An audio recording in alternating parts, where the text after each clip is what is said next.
Bueno, ya estamos grabando entonces. Bienvenidos todos a esta Academia Cristo, donde encontramos la paz gracias a su palabra. Estamos nuevamente contentos de estar aquí con ustedes, creciendo juntos. Ya estamos en la lección número 3. Al final del viernes tendremos la lección número 4 y ya con eso llegaríamos a la mitad del curso. Así que gracias a Dios vamos avanzando bastante rápido, ¿no? Más que avanzar rápido, lo que es importante es la calidad y no necesariamente la cantidad, ¿no? Por favor, recuerden que cualquiera, cuando estén leyendo las asignaciones, de tomar nota de alguna pregunta que puedan tener para que la podamos discutir dentro de la clase de hoy. Hoy tenemos la lección de hoy. Vamos a hablar de Segunda de Reyes 18 y 19. Vamos a ver lo que pasó con el rey Ezequías. Y mientras vemos lo que ocurre, nos estamos preparando para contar estas historias bíblicas a las demás personas. Crecemos en nuestra fe con ellas, pero vamos a hacerlo ahorita que analicemos estas lecturas del Segundo de Reyes 18 y 19. Vamos a aplicar el, el proceso de las 4C, el método de las 4C. Antes, como siempre, antes de comenzar, entonces vamos a hacer una oración, ya que esto, además de ser un instituto académico, es también un acto devocional. Oh Señor, Padre Celestial, tú eres un castillo fuerte que puede protegernos de nuestros mayores enemigos, el diablo, el mundo incrédulo y hasta nuestra propia naturaleza pecaminosa. Señor, envía tu Espíritu Santo a través de tu palabra para que crezcamos en fe y tengamos la fuerza para acudir a ti en oración de manera continua y con fervor, al igual que el rey Ezequías hizo cuando estaba rodeado por el poderoso ejército asirio. Este y todas las cosas te las pedimos en el nombre de Cristo. Amén. Bueno, entonces tenemos hoy una historia bien interesante. ¿Qué estuvimos haciendo en las primeras dos lecciones? En las primeras dos lecciones nos enfocamos en en qué le pasó al reino de Israel, al pueblo judío, al pueblo de Israel. El pueblo de Israel se divide en el reino del norte y el reino del sur. El reino del norte está comúnmente llamado Israel y el reino del norte comúnmente se determina como Judá.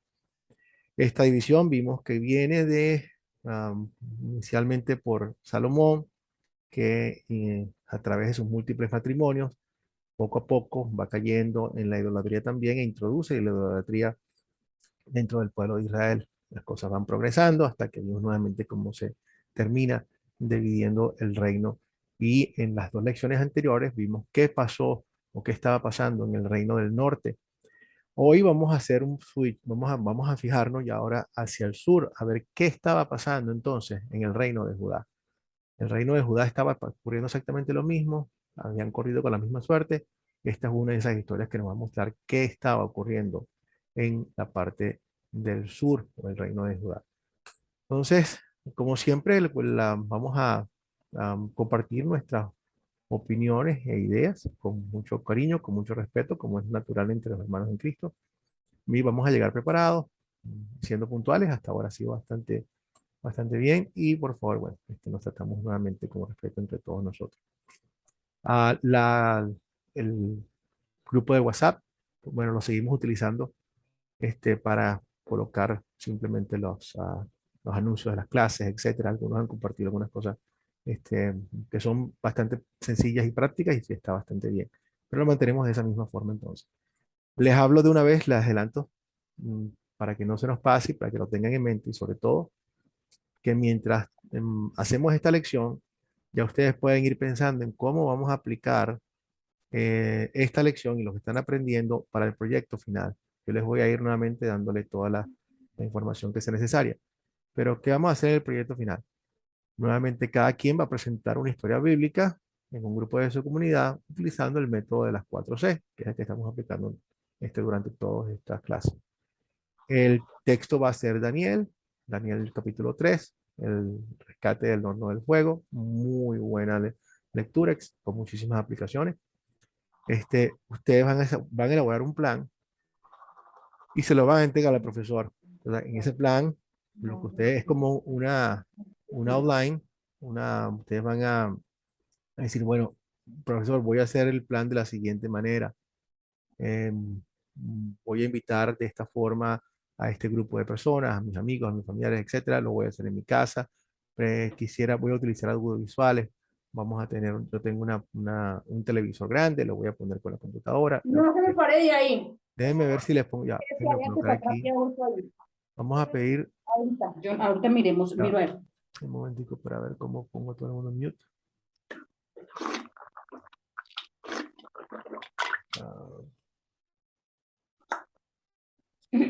Bien. There you go. Perfecto. Ya están todos en mute. O sea, desactiven, todos los micrófonos están ahorita desactivados. Cuando vayan a hablar, solamente lo desactivan y entonces así pueden levantar la mano y pueden ir participando. Pero entonces los ponemos todos en desactivado para que los sonidos de fondo no nos molesten durante el estudio. Entonces, bueno, ustedes hacen el plan, lo envían, lo revisamos y luego lo ponen en práctica y lo graban con su teléfono. Y ya les voy nuevamente a pasar a ustedes la información de cómo va a ser la mejor forma para que compartan sin que sea algo muy pesado. Igualmente les voy a decir cuándo va a ser, qué tiempo tenemos. Vamos a tener dos tiempos límites, por supuesto. Uno para el plan y el otro para entregar la grabación. Por ahora pueden ir inclusive adelantando y viendo de cómo lo van a hacer y pueden pasar el plan tan pronto como ustedes crean que sea conveniente. Yo lo puedo ir revisando, vamos, se los mando a ustedes tan pronto como me lo presenten, ¿no? ¿Tienen alguna pregunta? Veo que Fabiola está diciendo no, no tiene ninguna por ahora. Seguro, si lo que siempre pasa es que cuando uno lo comienza a hacer es cuando vienen las preguntas. Pero estamos a la orden para que en cualquier momento hagan la pregunta que necesiten. Bueno, entonces comenzamos con Segunda de Reyes 18 y 19. Pastor, Sí, Dagoberto. lo que vamos a hacer va a ser un video de la enseñanza de Daniel. Sí, Dagoberto, pienso, vamos a hacer un videito de unos 25 minutos más o menos máximo. Nuevamente, ahorita el reto que yo tengo es el de investigar para ustedes de qué forma vamos a compartir ese video. Porque casi todos ustedes tienen buenos teléfonos y lo malo de los teléfonos es algo muy bueno, que es que tienen muy buena definición y por lo tanto los videos son un poquitico pesados. Pero yo les voy a averiguar la parte técnica y ustedes me van a decir a mí entonces cómo, o sea, ya compartiremos de cómo lo vamos a pasar, pero de esa parte no se preocupe. ¿Tienes alguna otra pregunta? El problema es que YouTube solo acepta 15 minutos, a menos que Correcto. se lo partamos en 2. Sí, eso puede ser, pero Roberto, lo que creo que vamos a hacer nosotros, y nuevamente, déjame hacer pruebas para estar seguro de que sea así, es que quizás yo pueda compartir un link de nuestro YouTube para ver si ustedes, o ya sea eso, o un link en lo que se llama Google Drive. En el Drive de Google, creo que ustedes pueden compartir archivos mucho más grandes si nosotros les damos el link a ustedes simplemente suben lo que vayan a subir allí. Nuevamente, déjenme a mí investigar un poquito, hacer una prueba, ver que está funcionando y entonces lo compartimos todos. Creo que vamos a tener suficiente tiempo y hay varias alternativas Okay. para eso, ¿ok? Pero sí, eso es lo que vamos a hacer. ¿Alguna otra pregunta? Entonces seguimos con nuestra historia de hoy. Entonces empecemos a aplicar el método de las 4C. Segunda de Reyes, vamos a empezar a considerar todos los elementos. Aquí tengo mi lista también, porque yo también hice mi tarea. Vamos a ver quiénes son. Hay bastantes personajes.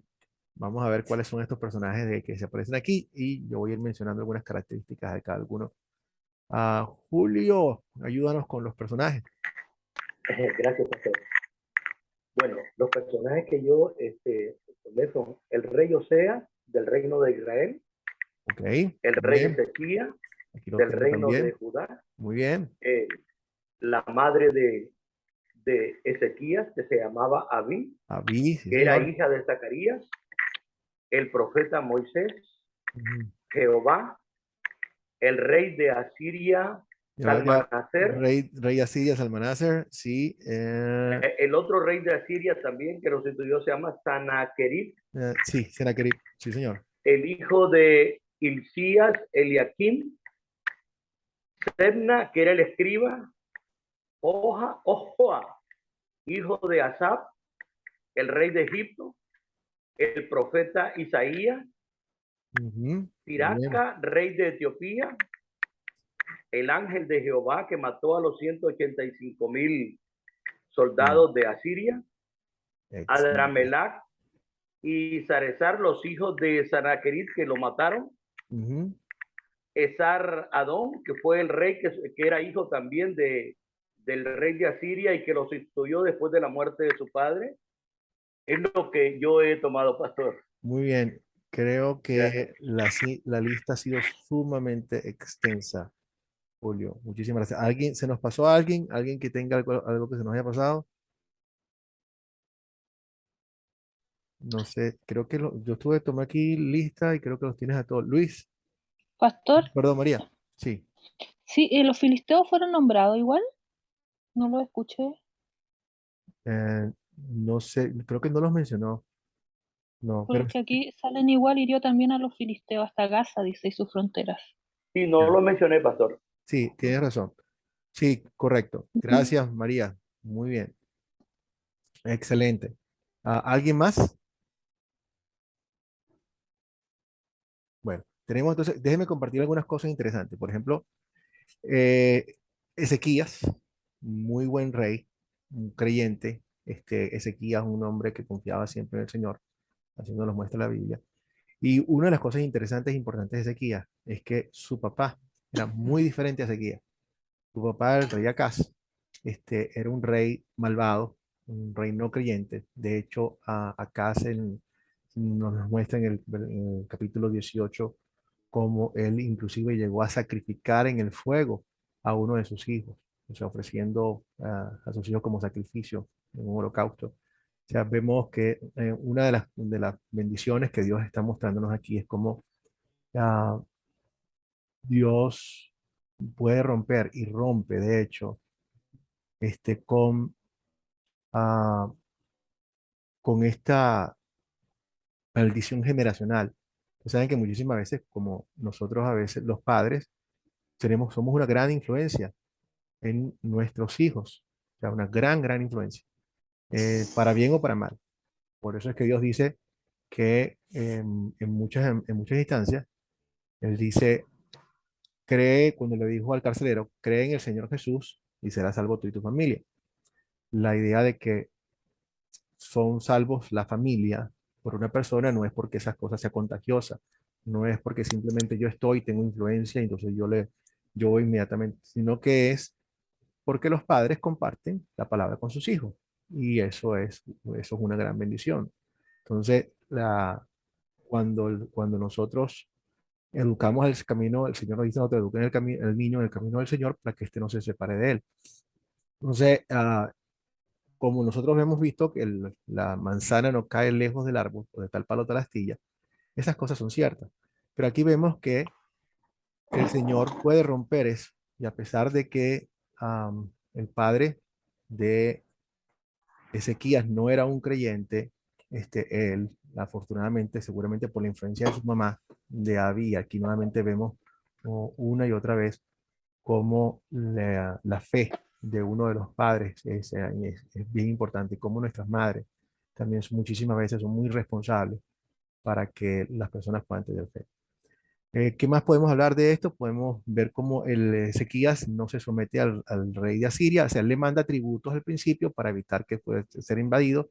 Sin embargo, am, el rey no está contento con eso, sino que finalmente quiere tomar control y es cuando vemos que esto es lo que viene a pasar, que él quiere tomar control completamente sobre Jerusalén. Ya el rey de Asiria había sitiado y había tomado un gran territorio de Judá, pero le faltaba el territorio de Jerusalén y él estaba buscando la forma de tener total control.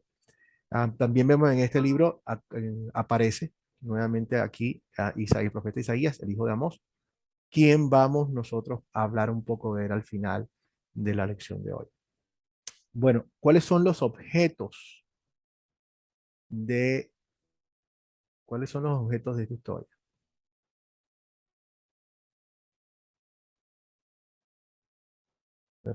Perdón, ¿dónde ocurrió? Pues, ya, denme un segundo ahora aquí. Estoy adelantando uno. Ya, esto para atrás.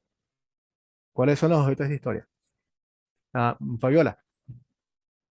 Bueno, los objetos que encontré son imágenes, símbolos de acera, pedazos, serpiente de bronce, incienso, torres, talentos de plata, talentos de oro, tesoros, templos, silicio, casa de Jehová, luz, tierra, dioses con D pequeñita, Ujú. cielo y tierra, oídos, ojos, fuego, madera, piedras, cabeza, mano, montes, bosque, aguas, raíces, frutos, ciudad, cuerpo de muertos. Wow, Fabiola. Una lista bastante extensa. Y otro elemento muy importante que el rey Ezequías lleva al Señor. ¿Cuál es ese? No sé si lo mencionaste. ¿Qué es lo que lleva? Algo que el rey Ezequías. María, La carta, las cartas, muy bien. la que presenta en la oración, Sí, señor. Las cartas son bien importantes. Son las que presentan los embajadores de Asiria como demandas y son las mismas que el rey le presenta a Dios. O sea, esto me lo están presentando a mí y él directamente lo lleva a Dios como tal.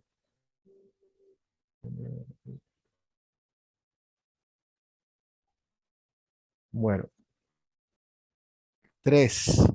Seguimos en la parte de consideración. ¿Dónde ocurrió esta historia?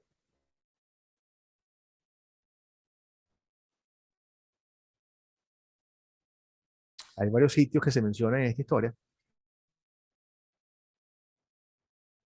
Son los dos capítulos. Vemos que comienza un poco antes, pero vamos a mencionar en qué lugares ocurre esta historia de hoy.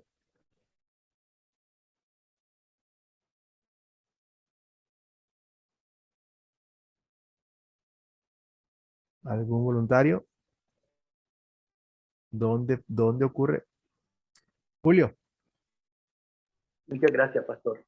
Bueno, lugares. En Samaria, Ujú, los asirios invadieron Israel y después de 3 años de guerra lo hicieron caer en el año 722 antes de Cristo. También los asirios, una vez que ya conquistaron eso, posteriormente intentaron conquistar Judá y le hicieron la guerra en Jerusalén, pero no fue posible porque ahí intervino Dios. excelente. Y cuando ellos se llevaron a todo el pueblo de Israel, lo ubicaron en diferentes ciudades de Asiria. Esos son los lugares principales que yo encontré, doctor. Gracias, Pastor. gracias. Sí, exactamente. Estamos hablando de Asiria, que es cuando lo invade la capital del rey del norte. El rey de Asiria se encontraba en una ciudad muy cercana que se llama Laquis y luego, bueno, se traslada la pelea años más adelante, 7 años más adelante, hacia la capital de Judá, que es Jerusalén. En el año, bueno, ahorita vamos a pasar a la siguiente pregunta de cuándo. Ya mencionó Julio una de las fechas. Aquí tenemos, aquí Laquis. Nuevamente todo esto, aquí arriba está en el norte, la parte, pueden ponerle un poquitico el lápiz para que lo puedan ver. Busca el lápiz. Lápiz. Y aquí uno de los sitios donde se desarrolla, que es la primera parte, donde los asirios toman totalmente Samaria, y expatrían a todas sus personas de allí. Era una práctica muy inteligente desde el punto de vista militar y humano. La intención de expatriar a todas las personas, o sea, tú conquistas reinos y mueves unos de aquí para allá, otros allá para acá, y los vas mezclando. O sea, la idea no es acabar con todo el mundo. ¿Por qué? Porque tú quieres súbditos, tú quieres gente que produzca, quieres gente que al final del día los puedas inclusive utilizar militarmente, así sea obligado, pero son mano de obra. Entonces no los quieres destruir a todos. Pero lo que también quieres, lo que no quieres hacer es dar la oportunidad para que la gente se reagrupe y se rebelen contra ti. Ustedes han escuchado que es cierto que un pueblo unido jamás será vencido, o sea, por el estilo. Y entonces esto tiene por sentido es agarrar, expandir a la gente y de tal forma de que la identidad nacional se pierda. Al mezclarse con otros grupos y otros pueblos y al final del día se pierde y entonces se forma como algo nuevo que es neutro y ya es muy poco probable de que te puedan invadir. Aquí entonces vemos la ciudad de Laquis, toda esta región fue donde se estuvo desarrollando las acciones que estamos viendo en el día de hoy. ¿Cuándo ocurrió esta historia? Hablamos de dos fechas. Una ya fue mencionada en julio. ¿Quién quiere ayudarnos con las fechas nuevamente? 722 antes de Cristo, cuando Asiria hace sitio a Israel, a Samaria. Eso lo mencionó Julio, nuestro hermano Julio. Eso fue el cuarto año del reinado de Ezequías. Pero luego, ¿cuándo es que luego Asiria se muda hacia Jerusalén? Dijimos, nuevamente Julio mencionó que era ¿cuántos años después?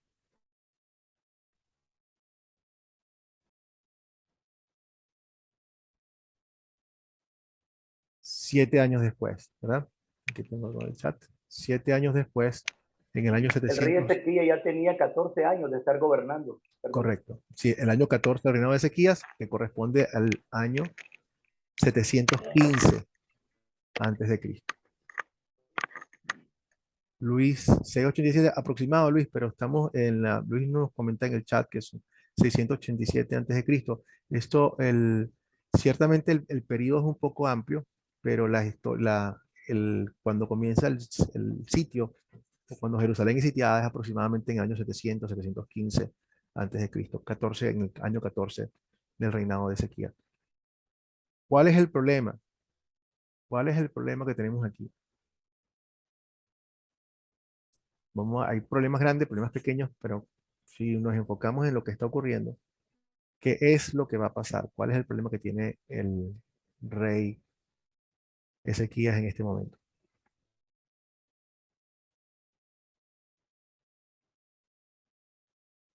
Hay varios inconvenientes aquí, pero digamos cuáles son los más importantes.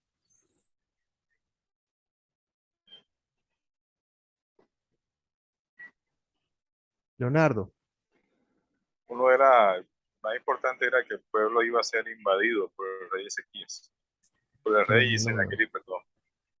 así es. El pueblo de Asiria quiere conquistar y básicamente al conquistar va a matar a muchísima gente y llevar a otros en cautiverio. Va a borrar Jerusalén. Y básicamente si cae Jerusalén, o sea, ya muchas ciudades habían estado en control de Asiria, pero no había caído completamente Judá. Si cae Jerusalén, cae completamente Judá y eso tiene un gran problema además. Entonces, este es el problema inminente. El ataque militar, tenemos a un imperio sumamente poderoso sitiando a un grupo muchísimo más pequeño y muchísimo menos fuerte. ¿Qué más? ¿Cuál es el otro problema? Fabiola. Bueno, yo encontré, o sea, dos problemas. Ujú, El problema que ya acabaron de decir y también la ambición de los asirios, ujú. la blasfemia que ellos cometieron contra el Todopoderoso. Excelente, Fabiola. Muy bien. Eso es muy bien porque ese es el otro gran problema que tenemos aquí. Estamos viendo cómo esta gente se está burlando de Dios. Y esto lo podemos ver en otros lados. Esta no es la primera vez que esto pasa. Y me viene a la mente, por ejemplo, cuando Goliat estaba en la pelea entre David y Goliat. Goliat estaba burlándose del Dios de Israel, diciendo que no era nadie. Y al final vemos cómo ocurrieron las cosas. David dice que no, tú no te estás metiendo con el Dios de Israel y eso es inaceptable. Y asistido por el poder de Dios, ya vemos cómo se desarrollan las cosas. Nuevamente aquí también el nombre de Dios, la reputación está en juego. Y recuerden, es importante que Judá se mantenga, porque Dios mantiene la promesa de salvación a través del descendiente de Judá que va a devenir. Y entonces él se encarga de cuidar a ese descendiente, de cuidar a su propio pueblo. Muy bien. Entonces tenemos aquí un gran problema que resolver, un poderío militar extraordinario contra una nación muchísimo más pequeña. ¿Cómo se resuelve el problema? ¿Se resuelve? ¿No se resuelve? No, perdón. Antes de eso, el 6. ¿Alguien puede contar así en grandes rasgos o sea, los puntos? Pasó esto, pasó esto, pasó esto, pasó esto, que lleven los hechos que estamos viendo en el día, en la lección de hoy.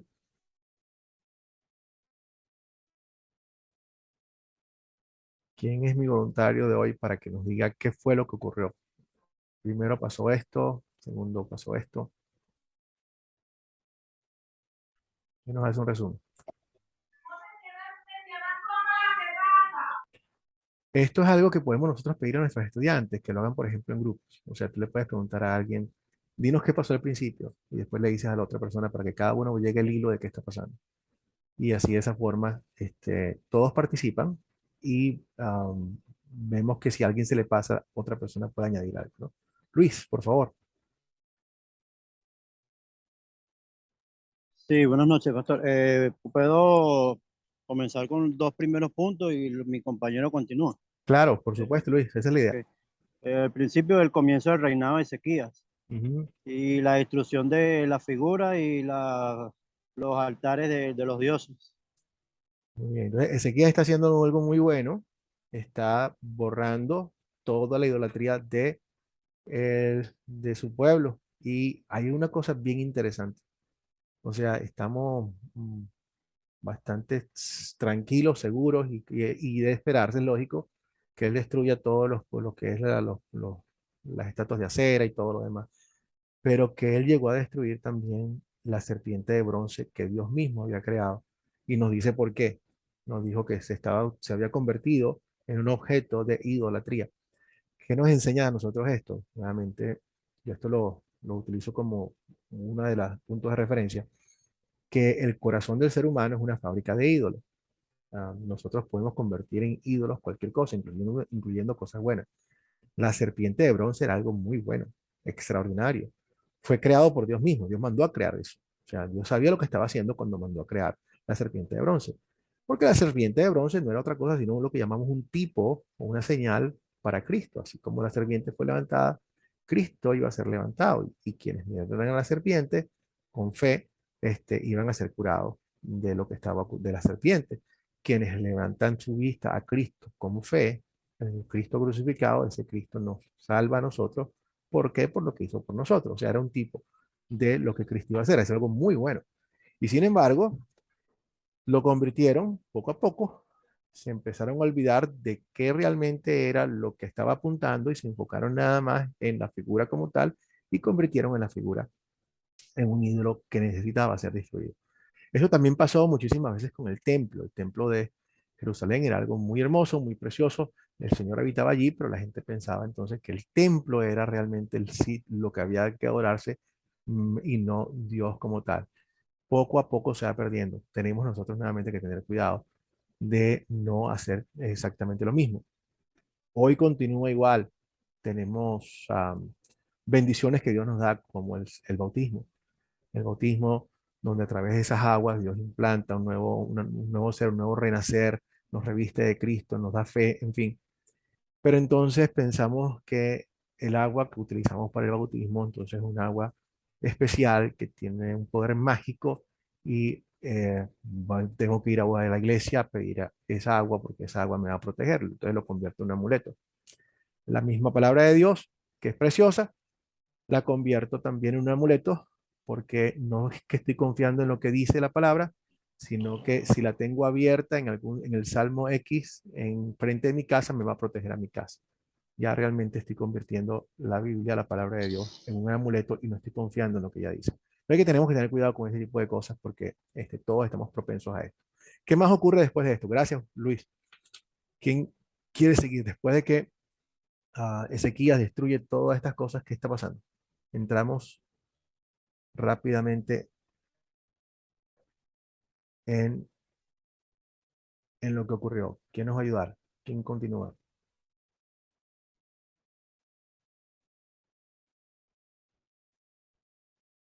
¿Voluntarios? ¿Tienen su Biblia en sus manos? Porque de eso se trata para que nosotros podamos ayudar a las personas con las cuales vamos a tener el curso. Daniel, por favor. Buenas noches, pastor, ¿me escucha? Sí, hermano, gracias. Por favor, ayúdenos. Entonces, ¿qué ocurrió después? Listo.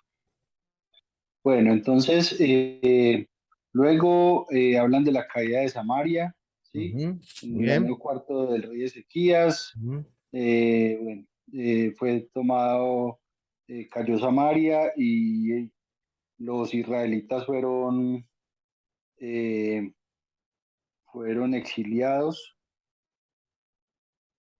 Luego los pusieron a habitar en las ciudades de los medos. Luego Sennacherib invade Judá.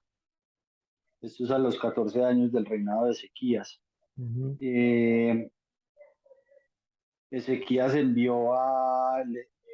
pues, le dijo a Sennacherib que él le iba a dar lo que pidiera, y Sennacherib le pidió 300 talentos de plata y 30 talentos de oro. ujú, Y Ezequías pues los sacó del tesoro real, inclusive la casa desbarató la casa del templo de Jehová. Y bueno, y pagó ese tributo, y sin embargo Sennacherib envió un ejército contra eh, Judá, y sitió Jerusalén. Cuando sitió Jerusalén, mandó un séquito, ¿sí? Como una comitiva, pues, para hablar también con una comitiva del rey Ezequías, y envió unas cartas. Y decía que así dice el gran rey: qué confianza es esta en que te apoyas. Eh, y se burló pues despreció como el poder de Dios. Entonces Ezequías tomó esas cartas y oró al Señor, y le dijo que le pidió que no fuera, o sea, que no dejara que fuera avergonzado por sus enemigos. Entonces, el Señor le envió palabra a través de Isaías, el profeta Isaías, muy bien. ¿sí? Sí, Señor. Le envió palabra a través de Isaías, y el Señor le dijo que él iba a prevalecer, ¿sí? Que él iba a vencer. Entonces, pues que él no iba a dejar que tomaran a Jerusalén. Y efectivamente, una noche envió su ángel, y fueron muertos 185.000 soldados del ejército enemigo. Y a raíz de eso, el rey levantó el campamento y se fue pues a su ciudad. Y estando allí en la ciudad, eh, eh, dos hijos de él levantaron espada contra él y lo mataron. Así es. Tal cual como el Señor había dicho que iba a ocurrir, Él dicta justicia contra el rey y termina asesinado en manos de sus propios hijos. Vemos que hay bastantes cosas que analizar aquí de lo que está ocurriendo de hoy, pero entonces vamos a ver qué son los elementos más importantes para aplicarnos nosotros ahora. El problema que tiene el pueblo de Judá, Jerusalén. ¿Se resuelve este problema con este ejército afuera? Creo que ya mencionamos un poco de la historia. ¿Sí se resuelve? ¿Cómo se resuelve?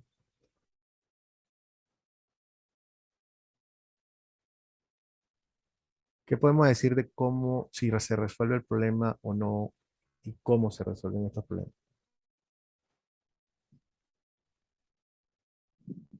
María.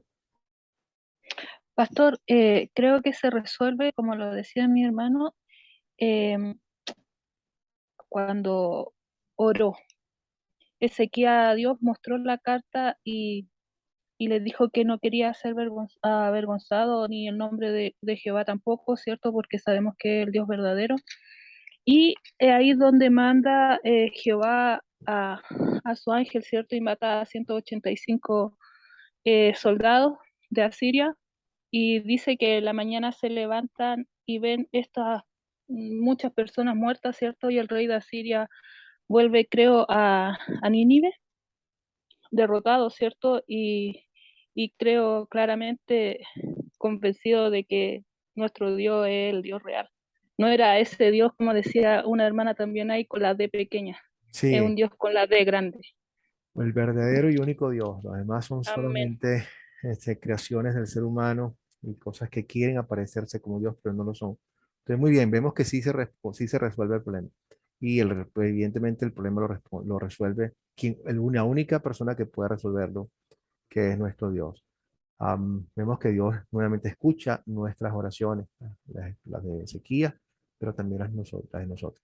Xiomara, Sí, buenas noches, pastor. buenas noches, Xiomara. También se resuelve también porque los hijos del rey le quitan la vida y él ya no está acosando a las personas que sí creen en el Dios verdadero, ¿verdad? Y ahí es decisión de Dios cuando uno le quitan la vida, Ya, recibe ¿verdad? justicia, sí, recibe justicia. Exactamente, ya Dios puso su mano poderosa en él y con quitarle la vida y no fue ni la gente particular, sino que sus propios hijos. Sí, y esto ocurrió, Xiomara, cuando él estaba adorando en su templo a su falso Dios.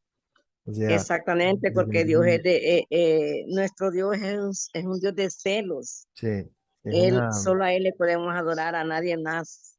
triste porque, bueno, el Señor no toma placer en la destrucción del impío. Así es. Amén.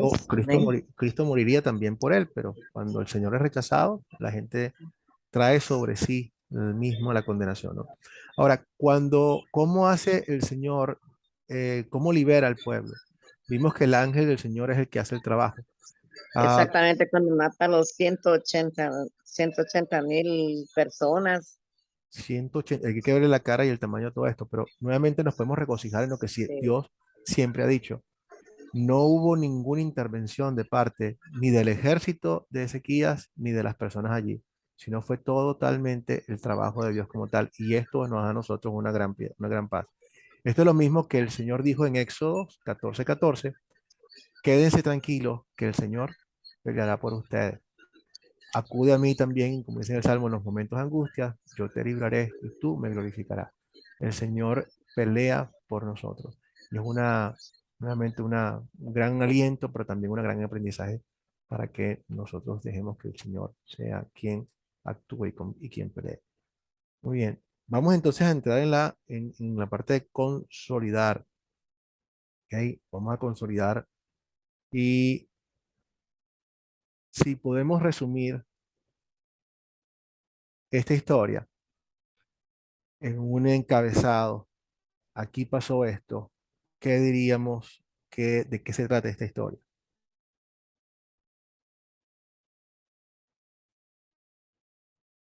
Si lo podemos resumir en 10 palabras. Fabiola. Bueno, yo le pondría la fidelidad de Ezequías y, perdón, la fidelidad de Ezequías hacia Dios y el poder de Dios. Muy bien, gracias Fabiola. Xiomara. bueno, pues yo le pondría la justicia divina de Dios a aquellos que se ponen en contra de él. Ok, muy bien. Julio. Sí, yo diría una nación caída y un remanente fiel al Señor. Muy bien, excelente. Y también podríamos decir que lo que hemos visto todo el tiempo, que lo sabemos, pero que realmente de esto se trata, es que el que siempre es fiel es el Señor. O sea, independientemente de la debilidad aquí vemos que el rey Ezequías tenía confianza, pero al mismo tiempo podemos ver que es un ser humano igual que nosotros. Ahorita vamos a ver que, por ejemplo, cuando él llega a las cartas, cuando llega este rey tan poderoso a sitiarlo. Y ahora que hablemos de Asiria, vamos a entender por qué él reaccionó como reaccionó. Yo no hubiese reaccionado mejor. Yo creo que ninguno de nosotros tampoco. Pero él evidentemente se angustia porque le da temor. Y nuevamente ahorita que hablemos de Asiria vamos a entender aún mayor, con mayor razón por qué. Pero si nosotros tuviéramos una fe completa y plena en Dios, no tendríamos por qué angustiarnos. Como nos dice el Señor, no se angustien por nada. Si Dios está con nosotros, ¿quién puede estar en nuestra contra?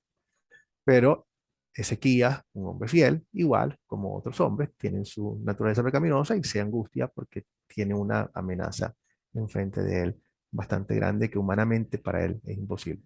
Entonces vemos un Dios que siempre, que sí es fiel, y yo lo podría resumir esto de como que Dios salva a Jerusalén del ejército asirio en respuesta de las oraciones del rey Ezequías.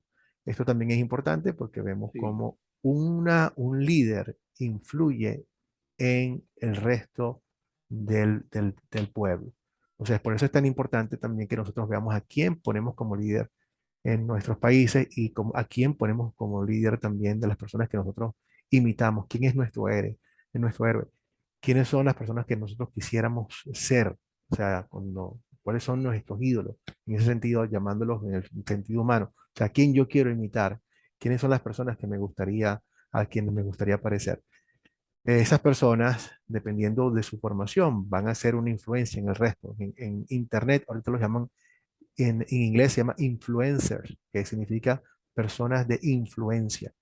Entonces, las personas que están en el poder tienen una gran influencia y afectan mucho el resto de las personas que se encuentran a su legado. Como dijo Dios, un ciego guiando a otro ciego y los dos caerán, ¿no? Entonces muchas veces tenemos que ver con quién ponemos como líder. ¿Qué pecado me enseña a comenzar esta historia? Y antes de comenzar a decir los pecados, quiero hacer una aclaratoria aquí. Em, Cuando vayamos a decir los pecados, digamos, yo confieso este pecado, porque esto es ley. O sea, cuando yo confieso mis pecados, veo lo que está pasando, me reflejo a mí mismo, porque vemos que estas historias no son solamente lo que le pasó al pueblo de Israel, al pueblo de Judá, sino lo que me pasa a mí también, porque yo soy un ser humano igual que ellos. Entonces yo voy a confesar mi pecado, ley. Lo que no voy a decir es, bueno, yo quisiera hacer esto o yo debo hacer esto, debo hacer aquello, porque esos son los cambios y las cosas que queremos hacer, que esos cambios vienen motivados por el Evangelio, no por la ley. La ley nos hace culpables, confesamos nuestros pecados. Luego, que ya nosotros vemos quién es el que soluciona el problema, cómo Dios ha solucionado el problema de nosotros, con nosotros a través de su Hijo Jesucristo, y estamos agradecidos, entonces ahí yo les digo al Señor, bueno, yo quiero ahora que me ayudes a cambiar esto y hacer esto y hacer esto. Entonces, la motivación de cambiar nuestras vidas no viene de la ley, sino viene como el Evangelio. El Evangelio, la ley no es para nosotros dar un espejo, nos sirve de guía, pero el resto ya, como dice la palabra, nosotros ya no vivimos para nosotros, sino vivimos para Él, quien murió por nosotros.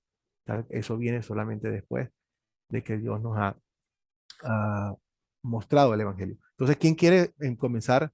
Si quieren, comienzo yo. Ah, Hay tantas cosas que veo en esta historia que me reflejan, porque por supuesto no soy diferente. Me angustio, yo me angustio. Me angustio cuando tengo problemas por delante. Me angustié muchísimo cuando llegó lo de la pandemia. Am, em, Todo es algo nunca visto. Ah, mm, Difícil de pelear contra eso porque ni siquiera lo ves. No sabes qué esperarte, no hay información. O sea, personalmente me angustié bastante y me doy cuenta de que al final Dios tiene mis días contados, todos. O sea, que Él está en control de todas las cosas. Pero realmente esa es una de las cosas que yo puedo decirles que yo, cuando me enfrento, no soy diferente y que le confieso a Dios que yo también me angustio cuando estoy frente a dificultades y no confío en Él. ¿Alguien quiere confiar algo más? Gastón. Hola, pastor, buenas noches. Buenas noches, Gastón. Disculpe que me conecté tarde, pero estaba manejando y sin internet. No, Le no te pido preocupes, perdón. no te preocupes, Gastón. Es mejor que te conectes tarde, pero seguro, que a que te Sí, conectes y tengas un accidente. que quería llegar con el auto rápido y no, No, no te no preocupes. hacía Y nada. Bueno, esto lo estamos grabando y ya después lo puedes ver al sí, principio, ya sí, está. ahí le comento que después me voy a desconectar antes de las 10:30 porque me conecto con el pastor John Ajá, para con la otra tarea que tengo de cómo no. Vamos a tratar de la terminar de hora todos modos temprano. a la hora del Salvador. Ah, bueno, joya. Sí. Entonces, Bueno, Gastón, cuéntanos, ¿qué confiesas aquí? bueno, yo, como dijo usted también, me acuerdo en la pandemia, a mí me había agarrado, me había angustiado, me había agarrado temor por el hecho de que de contagiar a mis hijos, a mi mujer y por causa mía que yo le pasé algo, me había agarrado ese temor y esa angustia y, y me había pasado eso. Fue fuerte, Sí, fue muy fuerte de ese sentido que tenía mucho temor de traer algo y que mi familia eh, le pase algo, ¿no? Eso me ha pasado y bueno, confieso eso, ¿no? sí, no Que eres me el había- único. Y bueno, o sea, es entendible, pero igual que aquí, Ezequías tenía frente a él, no es cualquier cosa, es una tremenda amenaza. Lo vamos a ver más adelante. O sea, Claro, entonces yo sé que, claro, yo lo que veo, no, acá, porque lo que leí también de Ezequiel tenía a cargo el pueblo de Dios, ¿no? Y él ha ofrecido plata, oro para que no lo ataquen. ya. Ujú, Entonces estaba cuidando al pueblo. Y ujú, yo me reflejé también en ese sentido, como uno, como padre de familia, que yo salía afuera a comprar todo eso, me daba miedo de traer algo. Y cuando yo me iba a trabajar, porque yo trabajo, soy recolector de basura, ujú. y laburaba, era un trabajo esencial y tenía que laburar sí o sí. Claro, claro, claro. Entonces, me da un temor muy grande, y que Sí. eso confieso. Bueno, gracias a Dios, estas dificultades nos ayudan a todos. Ya vamos a entrar un poquito cómo aprendemos de todas estas cosas, pero definitivamente estoy contigo también, Gastón, en esto. Daniel y luego Fabiola.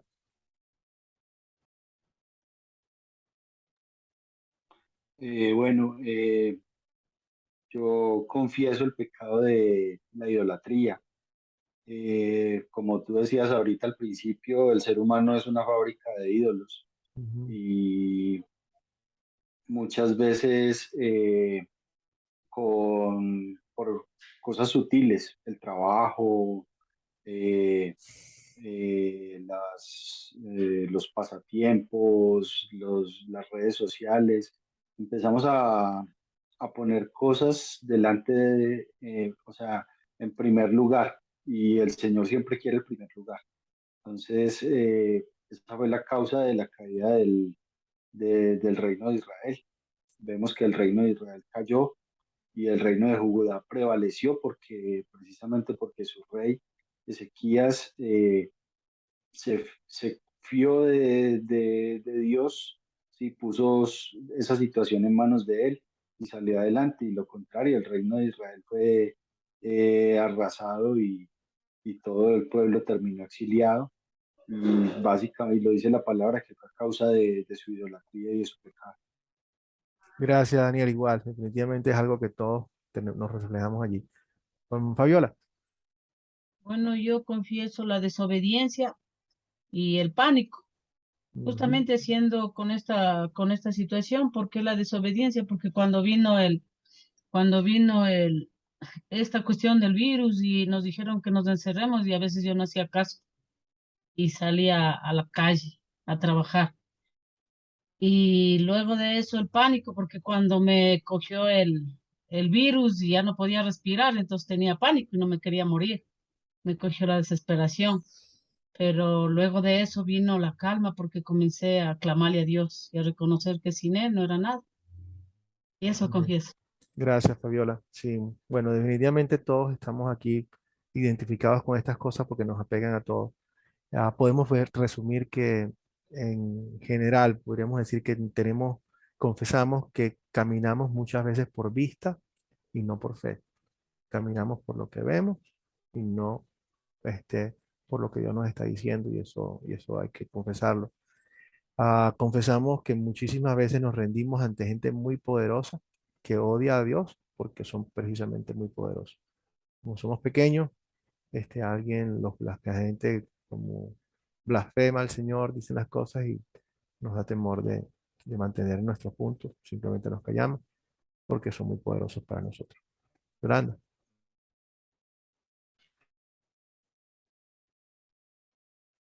El micrófono, tienes que activar el micrófono, Yolanda. Ajá. Gracias, Yolanda. Buenas noches, ¿cómo Sí, están? sí, muy bien, Yolanda. Bueno, yo confieso que no le dedicaba el tiempo al estudiar, al leer la palabra, por decirlo diariamente, pues, porque eh, me ponía a ver televisión y esa era película tras película y tras película. Y bueno, yo confieso eso, pues, porque eso es apartar a Dios, pues, de nuestras vidas o de mi vida, pues, porque a veces me pasaban 2, 3 días sin abrir la Biblia, en realidad. Y si oraba era así algo rápido, ¿no? Entonces eso entra como en la parte de la idolatría, pues, la falta de tener ese contacto íntimo con Dios. Y bueno, me fui, ¿cómo es? Yo misma me fui dando cuenta y bueno, fui quitándome esto, pues. Y fue cuando comencé a buscar el estudiar y el buscar de Dios, como debía ser. Eso es Gracias, lo que yo Yolanda. confieso. Gracias, Yolanda. Definitivamente, creo que igual todos nos vemos reflejados en esto. Esto es algo permanente en lo cual tenemos que confesar nuestros pecados. Como nos dice en la segunda de Pedro, si confesamos nuestros pecados, si decimos que no tenemos pecado, nos estamos engañando. Y la verdad no está en nosotros. Si confesamos nuestros pecados, y es fiel y justo para perdonarnos y purificarnos de toda maldad. O sea, esto es una realidad que tenemos nosotros que debemos nuevamente todos los días llevarle a nuestro Señor todos nuestros pecados, confiar en Él para su perdón y pedirle a Dios que cada día nos ayude a hacerlo mejor. Pero evidentemente, día tras día, nuestro caminar en nuestra vida de santificación es un proceso interminable que solamente va a llegar a su momento cuando Dios nos llame a casa. Hasta entonces, bueno, seguimos en este caminar. Ahora la mejor parte. Vamos consolidando. ¿Dónde veo el amor de Dios en esta historia? ¿Dónde? Julio, luego Gastón. Gracias, pastor. Mire, estuve investigando sobre todo en el pueblo de Israel, lo que era el reino de Israel. Y en el libro de Amos, ahí Amos hizo muchas profecías acerca del pueblo de Israel. Y se le habla incluso en algunos libros de las 10 tribus perdidas. Y el Señor había anunciado a través del profeta Amos de que su pueblo iba a ser zarandeado y dispersado.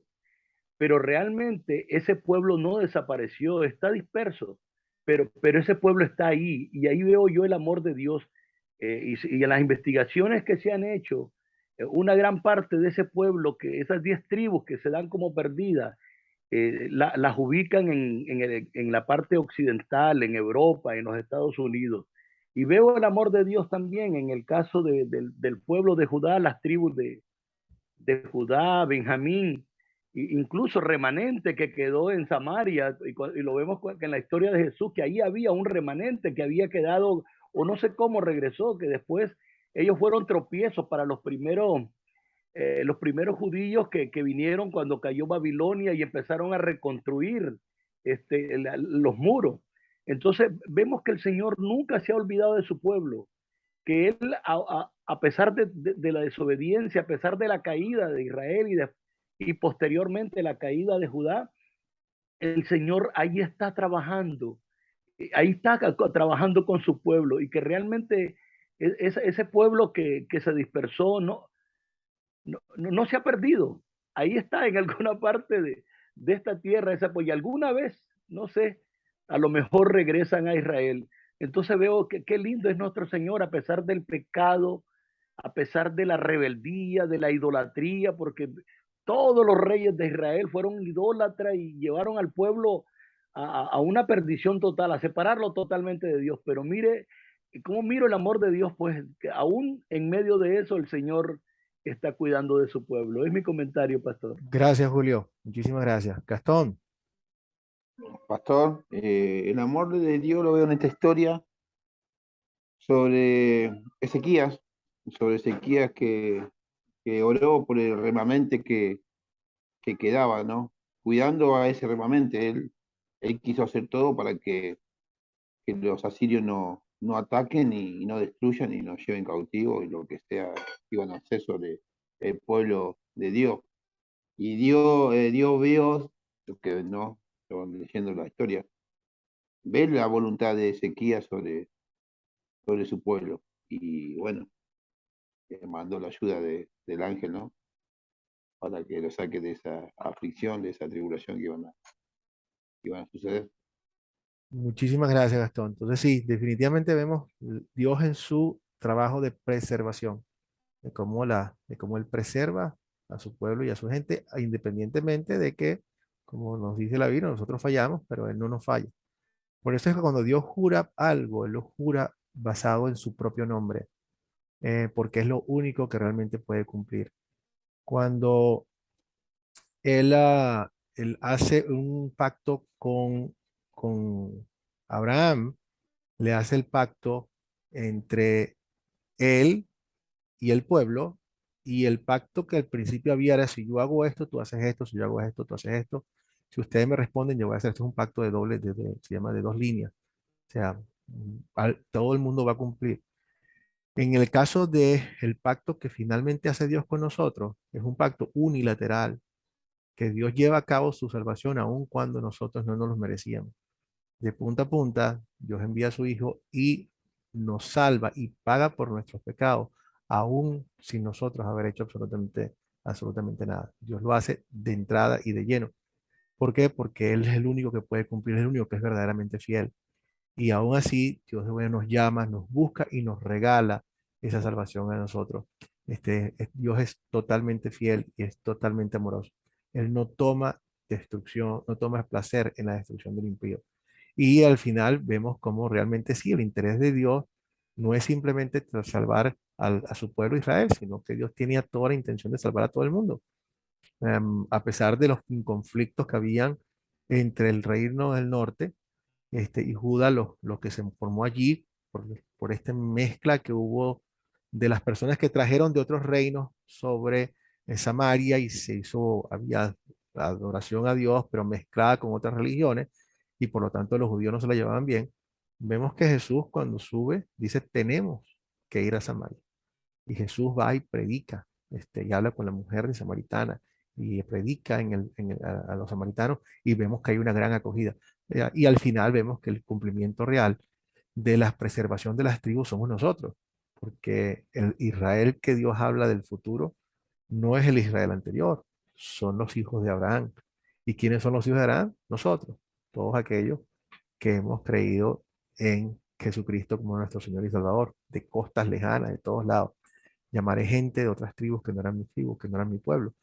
Nosotros somos ahora esa nueva Jerusalén espiritual y el Señor ha preservado a todos y cada uno de las personas que el Señor dijo que iba a preservar. Y en eso también nos agarró. Vemos el amor de Dios cuando Él despliega su fuerza y fortaleza para mostrarnos que Él vence lo imposible. ¿Y qué más? ¿Cuál es nuestro peor enemigo? O sea, tenemos, digamos, dos enemigos, uno con su aguijón. El enemigo principal que tenemos todos nosotros, ¿cuál es? ¿Cuáles son esos enemigos que tenemos todos nosotros, que es nuestros enemigos, que nosotros solo no los podemos derrotar? El pecado, el diablo y la muerte. Y todos ellos han sido derrotados por Dios. Nosotros éramos totalmente indefensos ante todos ellos. Y ahora no, gracias a Dios, Dios ha derrotado todos y cada uno de ellos. Vemos el amor de Dios aquí nuevamente, que así como Dios escucha a Ezequías, también escucha a nosotros y tiene un plan para cada uno de nosotros. Bueno, entonces entremos a hablar un poco sobre alguna pregunta hasta este momento. Vamos a hablar entonces un poquito más sobre Asiria y vamos a hablar sobre Isaías, que son dos temas importantes que tocamos durante estos capítulos. Primero entramos con Asiria, que ven a un objeto arqueológico que muestra a varios de los soldados asirios. Y una de las características asirias siempre ha estado presente pues, desde tempranas épocas de las civilizaciones humanas. Es uno de los pueblos más antiguos que existe. Creo que están, si no lo recuerdo muy bien, en el libro de Éxodo ya están mencionados. Em, y fueron fuertes al principio, luego decaen y luego ya aproximadamente en el año 800 antes de Jesucristo vuelven a retomar un rol muy importante y muy grande y se llegan a convertir en un imperio sumamente poderoso cuando pasan estas cosas que estamos viendo nosotros en estos capítulos. Pero que uno de los grandes, los asirios eran muy avanzados en el arte militar.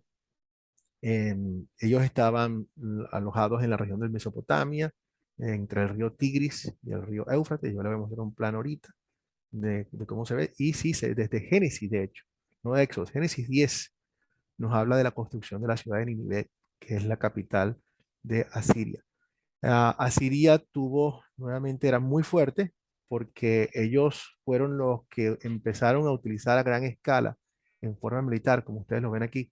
Miren todas las espadas, lo que era el uso de instrumentos de guerra hechos de hierro. Normalmente para esa época sus contendientes utilizaban era el bronce. Y el bronce no es un metal tan duro como el hierro, y cuando se enfrentaban, entonces estaban muchísimo en más ventaja una espada de hierro contra una espada de bronce o un escudo. Igualmente, no simplemente tenían espadas, ellos también fueron los que usaron a gran escala el uso de los carruajes tirados por caballos, entonces básicamente la caballería. Esto también es de un avance tecnológico.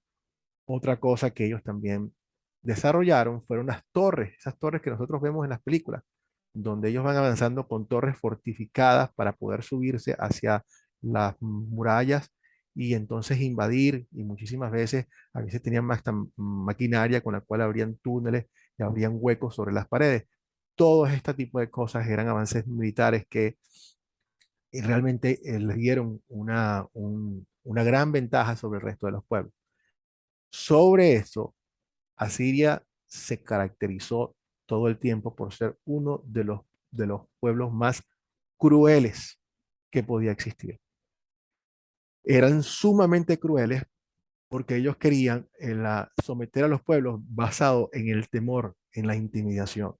Entonces, hacían cosas como la siguiente: iban a invadir una ciudad, agarraban a varias personas que encontraban por fuera de la ciudad, siempre quedaba alguien, los llevaban allí, se iban hacia la ciudad y delante de todo el mundo, todas las personas viendo desde el muro, agarraban a estas personas y los empezaban a despellejar mientras estaban vivos y mientras gritaban delante de todo el mundo. Les quitaban la piel completamente y la mostraban como si fuese una sábana y la ponían en exhibición. El mensaje era: esto que ustedes acaban de ver es exactamente lo que les espera a cada uno de ustedes, a menos que se rindan. Ustedes escogen.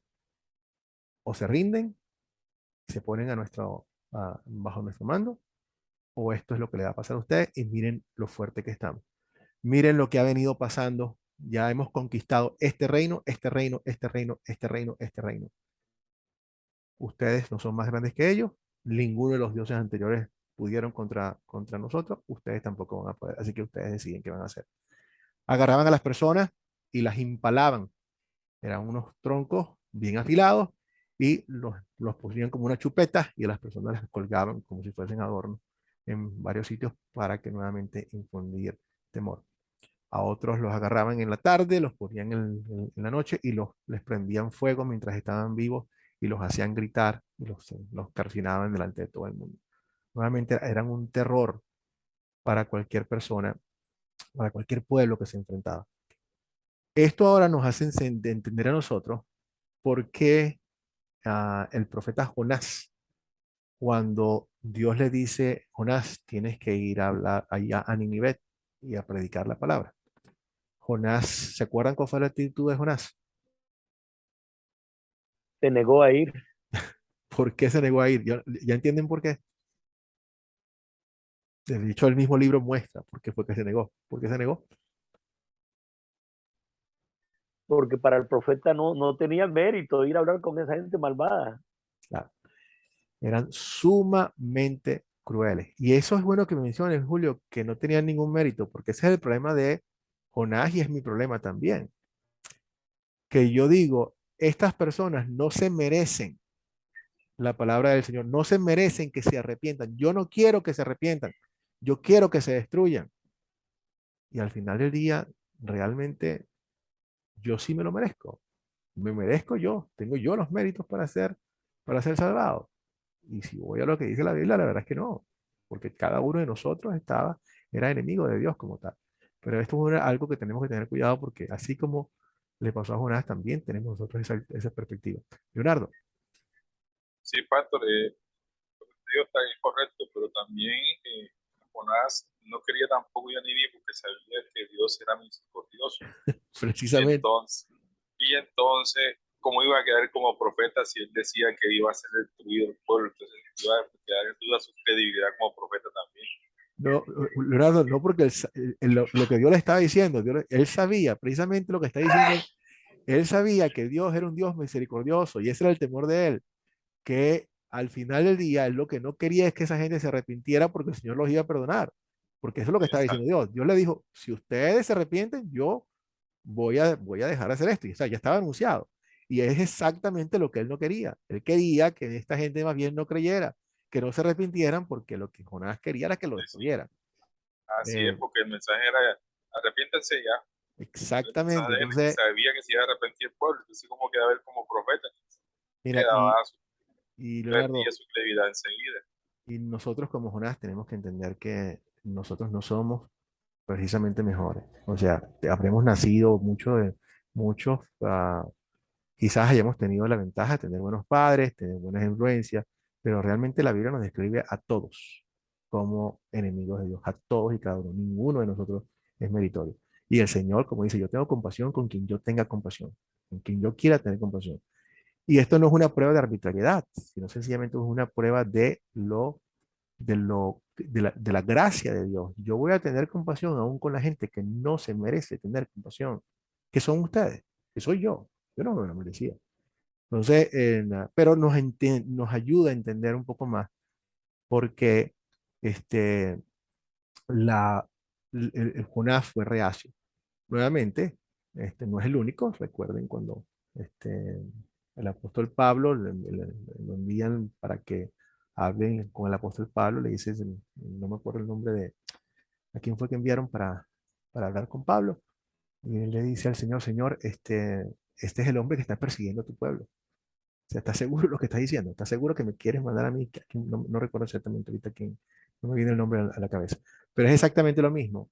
Este hombre viene persiguiendo a tu iglesia, este hombre viene acosándonos a todos nosotros, y tú quieres que yo vaya para allá a explicarle la palabra y a guiarlo. O sea, desde el punto de vista humano, no queremos. O sea, pero Dios es misericordioso. Y comenzando por nosotros. Nosotros no somos mejores que nadie. Dios nos ha extendido su gracia tal como está. Pero bueno, este es el pueblo asiria. Aquí vemos un mapa de Asiria. Como ven en este mapa, lápiz, aquí tengo lápiz. En este mapa ya se muestra a Siria cuando ha tomado control sobre todo esto y algunas de las Samaria, el reino del norte, todo esto aparece aquí. Las ciudades principales de Siria, Nínive, Nimrod y Asur. Y aquí en otro color se encuentra Babilonia. Estas dos potencias siempre estuvieron en guerra y algunas veces Asiria tenía control sobre Babilonia, otras veces no, pero luego al final veremos que después de que Asiria invade al rey del norte, Dios utiliza inclusive a Babilonia para castigar al pueblo asirio cuando en el 612, si recuerdo bien, cuando Babilonia viene y toma control, destruye a Siria y es cuando Babilonia más adelante va a invadir finalmente a Jerusalén, sacando y también deportando. Entonces, eso es Asiria como tal. ¿Alguna pregunta sobre Asiria? Para pasar quizás algo mejor que aquí al profeta Isaías.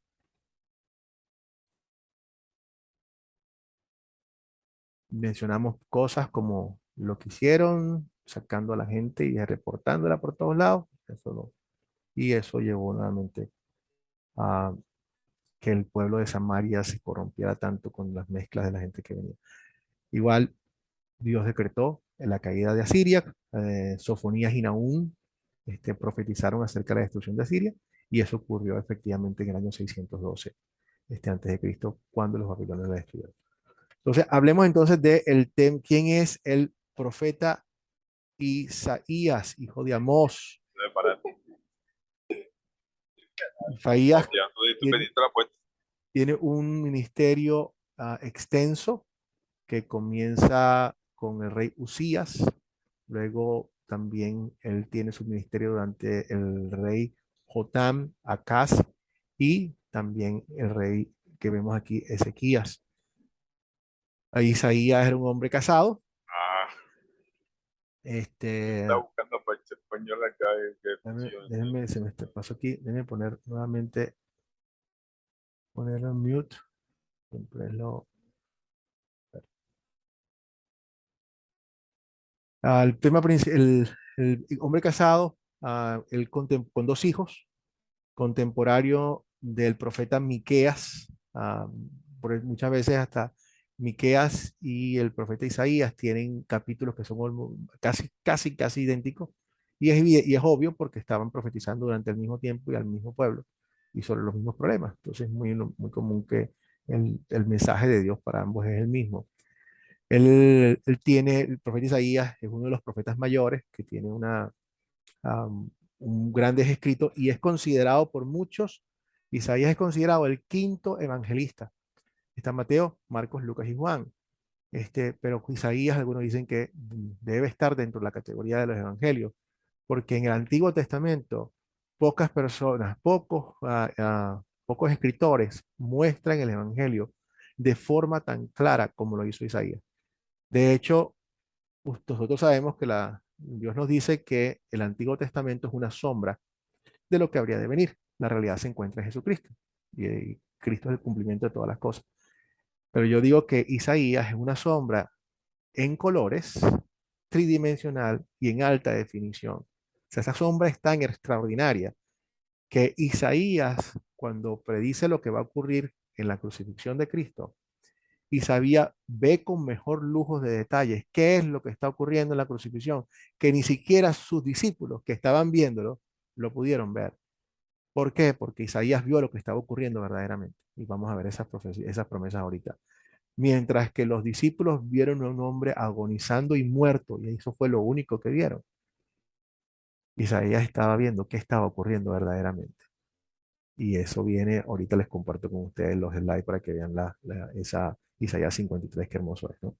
Pero es uno, se sugiere como si fuese un evangelista más. El tema principal del libro de Isaías es, por supuesto, él tiene que condenar el pecado. Estamos en esta época donde el pueblo de Israel se está alejando del Señor, donde hay bastante idolatría, los llama al arrepentimiento, pero también prepara el corazón del pueblo para el Mesías venidero. No solamente los israelitas, sino a nosotros y el resto de las personas que van a tener el contacto con la palabra de Dios. Su libro se divide en dos partes: la primera parte o el primero de Isaías, 1 al 39, y los capítulos del 40 al 46. Del 1 al 39 básicamente es el llamado al arrepentimiento. Lo que vimos hoy también se encuentra en el libro de Isaías, en los capítulos 37, 38.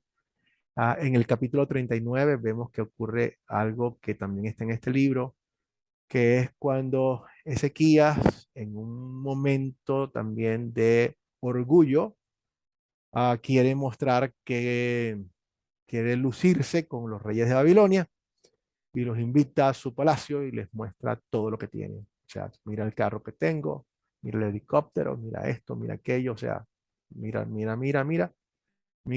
y luego Isaías le dice, ¿qué fue lo que hiciste? ¿Tú hiciste qué cosa? Le mostraste todo. Todo se lo mostraste. Muy bien. Esa gente viene más tarde a saquear todo lo que tú le estás mostrando.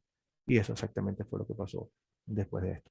Pero bueno, en los capítulos 40 y 46 habla muchísimo más sobre el Mesías venidero. Y vamos a ver entonces las profecías notables de Isaías. Isaías, si quieren ayudarme a leer, un voluntario. 7:14. Carola.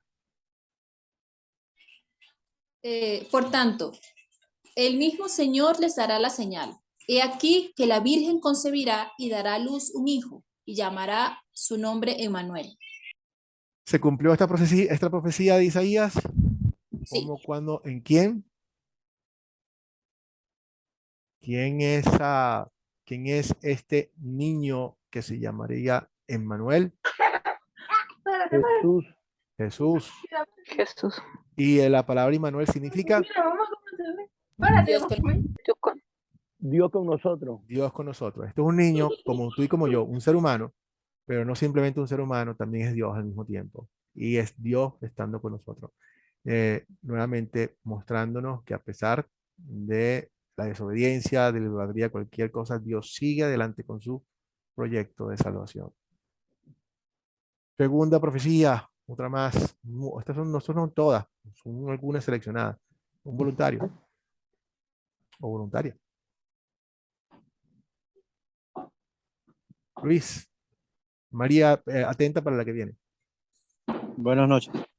Adelante, hermano. Una voz clama en el desierto.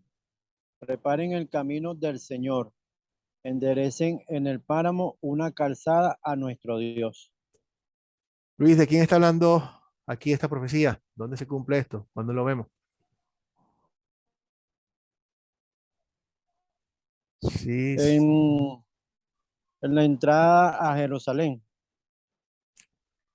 Está hablando de Juan el Bautista. Muy bien, Juan el Bautista. Estaba cerca, Luis, pero sí, es Juan el Bautista. La misma Biblia, el Nuevo Testamento nos habla a nosotros de que este es Juan el Bautista, que la persona que iba a venir y cita este versículo como un cumplimiento de esa profecía. Y el mensaje del Juan el Bautista, que es el mismo del Espíritu de Elías, es llamar al arrepentimiento para preparar para la venida del Señor como tal. María, la que sigue. Este es espectacular, María, te tocó esto. Me tocó la... Me tocó uno espectacular. De hecho, es uno de mis favoritos. Bueno, no, el que viene es mi favorito, pero sí, este es uno de los favoritos también. A ver, María. Ok. Dice, aquí está mi siervo, mi escogido, en quien me complazco. Yo lo sostengo, sobre él reposa mi espíritu. Él traerá la justicia a las naciones. No gritará ni levantará la voz. No se hará oír en las calles.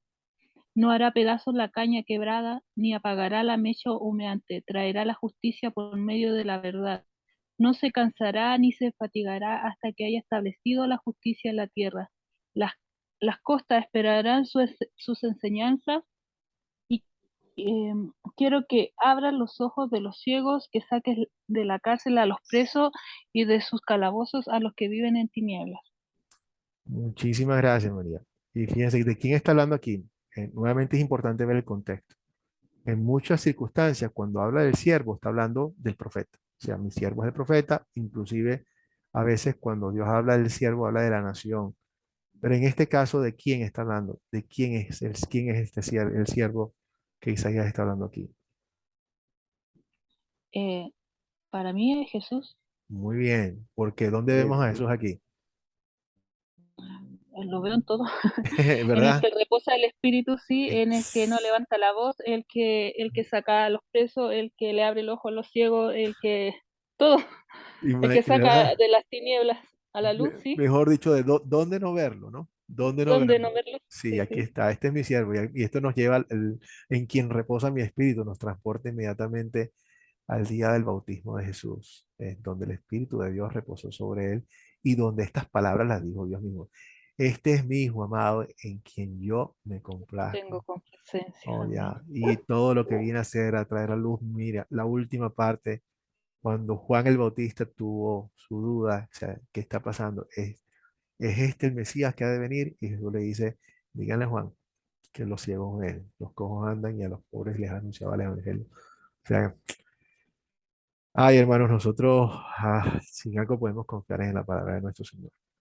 Cuando Dios dice algo, se va a cumplir. Tengan total confianza en eso.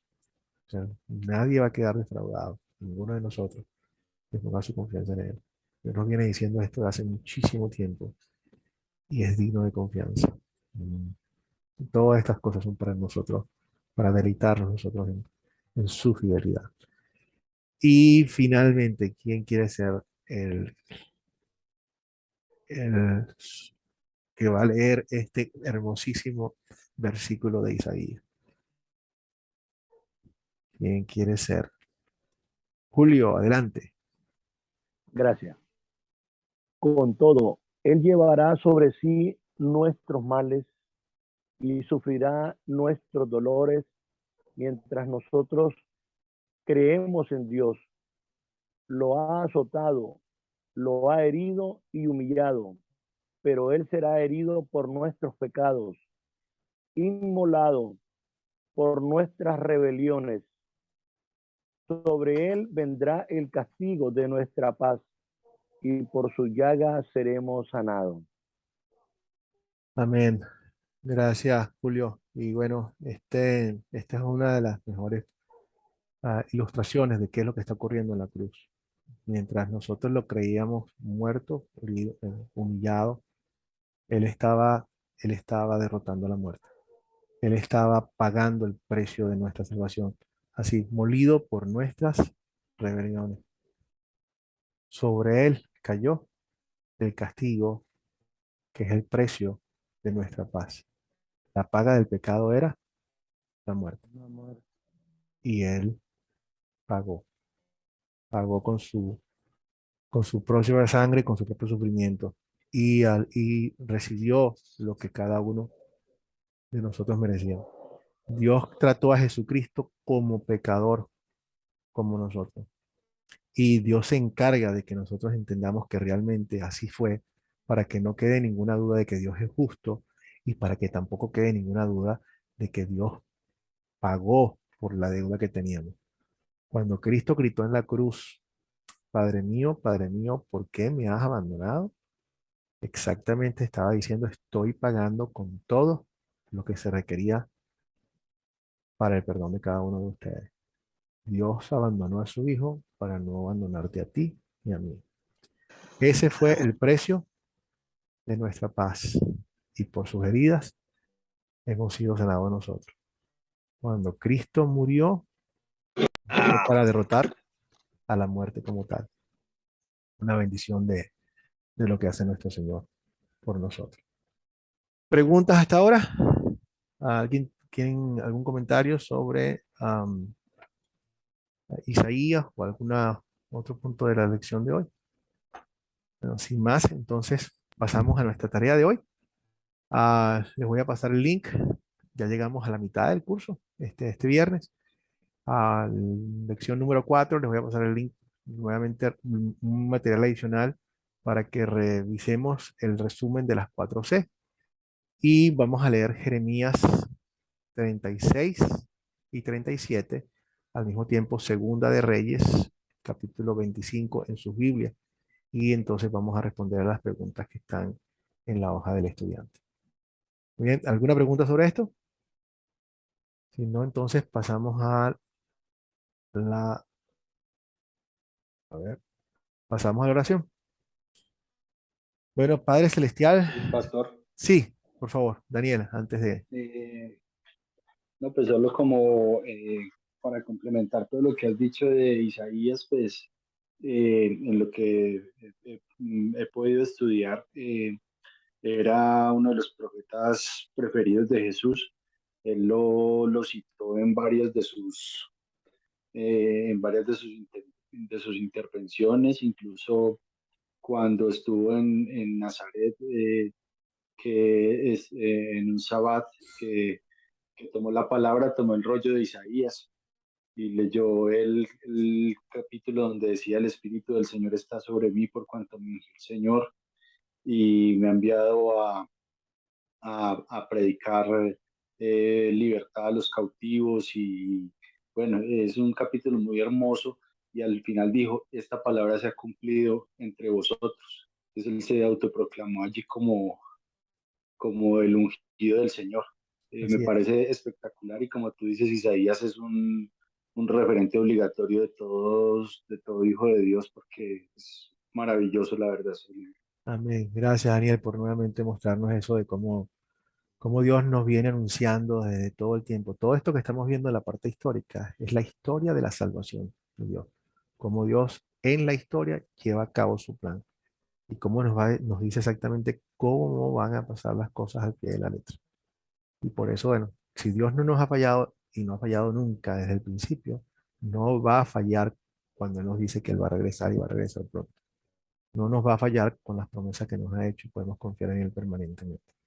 Esto es para que nuevamente cada vez que yo tengo una duda y estoy entrando en pánico como ser humano y mi naturaleza pecaminosa me haga titubear, me vengo a las escrituras, leo sus promesas, tomo aire y entrego a Él todas mis cargas y sé que voy a estar en mejor condición.